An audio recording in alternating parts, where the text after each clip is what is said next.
Jason, ça me tue que tu ne puisses pas rester après qu'on soit ensemble. On ne peut pas quitter son conjoint et s'enfuir? Léona, en réalité, nous n'avons pas les moyens de le faire. Même en divisant nos biens, cela ne suffirait pas. Attendez, et si je prenais tout notre argent? Comment pourriez-vous gérer cela? Je pourrais me débarrasser de traits. Tu parles de tuer ton mari? Tu ne sais pas à quel point c'est horrible de vivre avec lui. Si nous continuons, il le découvrira. Et Stan m'a dit que si je le quittais, il me ferait du mal. Je le crois. A-t-il déjà été viol? Non, mais il a déjà cassé des choses avec rage. Comment feriez-vous? Ne t'inquiète pas, je trouverai. Léona entendit la porte d'entrée s'ouvrir, attendant son mari. Elle saisit l'arme et visa, prévoyant de tirer après qu'il soit entré dans la chambre. Son plan était prêt, elle a prétendu l'avoir pris pour un intrus.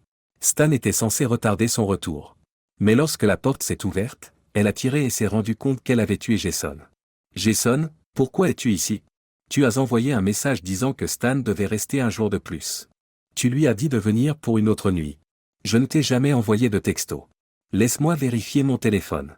En cherchant, elle n'a trouvé aucun appel ou message récent. Qu'est-ce qui s'est passé? Merde. Jason, attends. Elle a crié, mais il était trop tard. Stan, tu as l'air inhabituellement joyeux aujourd'hui. Les choses se sont-elles bien passées avec cette personne de Loinville? Oui, mais ce n'est pas pour ça que je suis ravi. Si les choses se sont déroulées comme prévu hier soir, je suis sur la bonne voie pour obtenir ma liberté ainsi que la plupart de nos biens. Qu'est-ce que tu veux dire? Quelque chose ne va pas chez elle? Désolé, j'en ai probablement déjà trop dit. Stan réfléchit intérieurement, je suis surpris que personne n'ait mentionné que Léona a tiré sur Jason. Je dois feindre le choc. J'ai désactivé l'application de son téléphone qui reliait les nôtres, ce qui fait que mes messages apparaissent comme les siens. Léona ne le déchiffrera pas, elle n'est pas douée pour la technologie. La police ne l'épinglera probablement que pour avoir accidentellement tué son amant. Je serai probablement interrogé à mon retour. Heureusement, la fille avec qui j'étais peut se porter garante de moi. Je descendis les escaliers jusqu'à la salle des bagages, un sourire en coin s'effaçant rapidement à la vue de ma femme.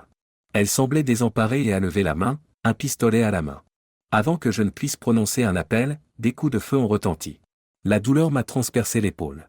Un agent de sécurité avait tiré, mais je n'ai appris qu'à l'hôpital qu'elle n'avait pas survécu. Plus tard, j'ai découvert qu'elle avait prétendument tué son amant, une invention que j'avais concoctée. Me complaisant dans mon lit d'hôpital, savourant la liberté que me procurait un divorce imminent, je me suis installé dans un hôtel tandis que ma maison demeurait une scène de crime. Insensible à la situation, j'ai raconté à mes amis l'histoire de sa prétendue erreur, suggérant que son angoisse l'avait poussé à me prendre pour cible. La plupart d'entre eux ont cru à mon histoire. De retour à la maison, ma suffisance a diminué lorsque j'ai découvert que nos comptes communs avaient été vidés.